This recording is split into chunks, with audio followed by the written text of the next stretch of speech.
आज या बीड जिल्ह्याच्या सर्व व्यापारी कुरेशी समाज या ठिकाणी सगळे जमा झालेले आहेत आणि सर्व महाराष्ट्रामध्ये पूर्ण प्रत्येक जिल्ह्यामध्ये कुरेशी समाजाने आपल्या आपल्या समाजाच्या मोठ्या प्रमाणात बैठकी घेतलेल्या आहेत। त्या बैठकी घेण्याचा उद्देश आहे की ही जी मॉब लिचिंग होती की जसं की 2014च्या नंतरचं हे सरकार जे आलेलं आहे भाजप सरकार, या सरकारच्या माध्यमातून गोवंश हत्या जी बंदीचा कायदा त्यांनी जे लागू केला तेव्हापासून हे वादळ निर्माण झालेलं आहे। हे वादळ फक्त कुरेशी समाजामध्येच नाही तर सर्व शेतकरी सुद्धा याच्यामध्ये इन्वॉल्व आहेत।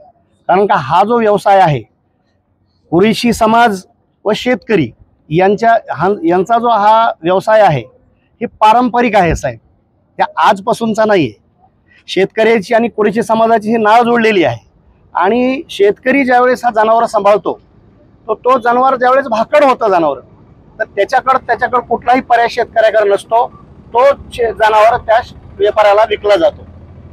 तर हा गोवंश हत्या कायदाबंदी जे सरकारने केलेला आहे हे फक्त आणि फक्त गोरक्षकांना सांभाळण्यासाठी आहे असं आमचं मत आहे। परिणाम होणार आणि शेतकरी आणि आम्ही एक ठिकाणी येऊन जे आता सरकार समोर जाणार आहे। तुमच्यासोबत शेतकरी येणार? हो, शेतकरी आमच्या सोबत राहणार आहे, रस्त्यावर येणार आहे, 100% येणार आहे। आणि पुढचा पाऊल आमचा असा असणार आहे की आम्ही आता या महाराष्ट्रामध्ये एकजुटीने आम्ही बंदची हाक केलेली आहे आणि त्या अनुषंगाने आम्ही प्रत्येक जिल्ह्यामध्ये आम्ही बैठका पूर्ण घेणार आणखीन डबल, आणि जिल्हाधिकारी कार्यालयावर आमचे धडक मोर्चे असतील किंवा धरणे आंदोलन असतील किंवा साखळी उपोषण असतील, जे काय आमच्या समाजामध्ये रणनीती ठरेल त्याप्रमाणे आम्ही पुढचा पाऊल उचलू।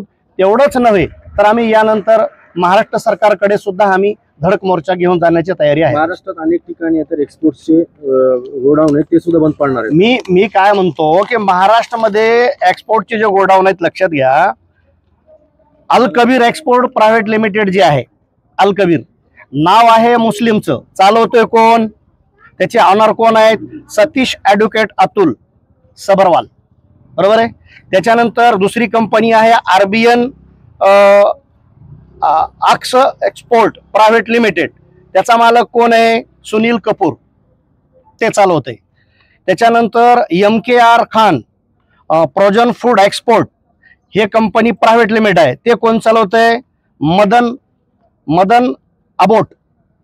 त्याच्यानंतर अलनूर कंपनी आहे, ते मुस्लिमच्या नावावर आहे, त्याचा ऑनर कोण आहे, सुनील सूद। त्याच्यानंतर AOB एक्सपोर्ट कंपनी आहे, त्याचा ऑनर कोण आहे, OP अरोरा। त्याच्यानंतर स्टँडर्ड प्रोजन कंपनी आहे, त्याचा ऑनर कोण आहे, कमल वर्मा। त्याच्यानंतर महाराष्ट्र फूड प्रोसेसिंग याचा मालक कोण आहे, सुनील खट्टर। आता तुम्ही बंदची हाक दिलेली, ह्या लोकांना माल कोण देणार? मग आता तेच म्हणतोय, आम्ही सगळं बंद केल्यानंतर पहिल्यांदा शासनाला जो मिळणारा पैसा आहे याच कंपनीच्या माध्यमातून मिळतो ना। नाव मुस्लिम असेल तर कंपन्या कोण चालवते, हे शासनाचेच, हे सगळं त्यांनी ठरवून दिलेले आहेत ना। मग या कंपनीला जर माल गेला नाही तर शासनाचे बी धनाने धापतील ना, दाबे धनातील ना का नाही। मग त्या महत्वाचा जो मुद्दा आहे आम्ही त्या मार्गानेच निघणार आहेत। सगळ्यात मोठं नुकसान जे ते शासनाचं आहे। आता हे बजरंग दल असतील, गोरक्षक असतील, जे काय हिंदुत्ववादी म्हणून समोर येत आहे आणि गोरक्षकच्या नावावर हे जे अंधाधुंद जे गोंधळ चालू आहे हे सरकारला दिसत नाही का, किंवा यांना सरकारचं दिसत नाही का, हे कोण चालवत आहे कंपन्या, ह्याचा पैसा कोणाला जातो, मुख्य सरकारच चालवायला लागले ना। मग थोडंसं हे सगळं लोंढा कोणावर येतोय, कुरेशी समाजावर येतोय। कुरेशी समाजच नाही, कुरेशी समाज म्हणजे छोटा धंदा आहे, शेतकऱ्यांचा छोट्या मोठ्या जनावरांपासून करणारा धंदा छोटा धंदा। सगळ्यात मोठा व्यवसाय जर असेल तर सरकारचाच आहे। हे जनतेला कळलं पाहिजे, हिंदुत्ववाद्यांना माझ्या बांधवाला हे कळलं पाहिजे। सगळ्यात मोठा व्यवसाय भारतातल्या कंपन्या आहेत, हे 7 मोठमोठ्या कंपन्या आहेत, 3-3 हजार कोटींचा टर्नओव्हर नाही या कंपन्याचा। हा जो माल आहे भारतातून, हा माल परदेशामध्ये एक्सपोर्ट होतोय, परदेशामध्ये जातोय। हे वर्ल्ड लेवलच्या कंपन्या आहेत ह्या भारतातल्या आपल्या, हे सगळ्या जनतेला, देशातल्या सर्वसामान्य माणसाला माहित नाही।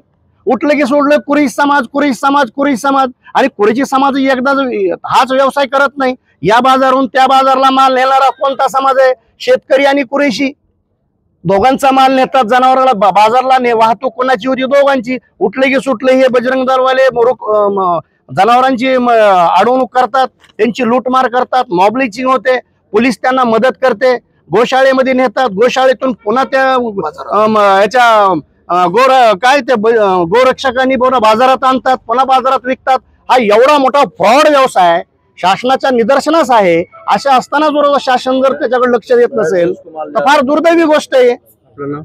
माझं नाव रफिक कुरेशी, उपसरपंच सायगाव, ओबीसी बहुजन पार्टीचा जिल्हा प्रमुख.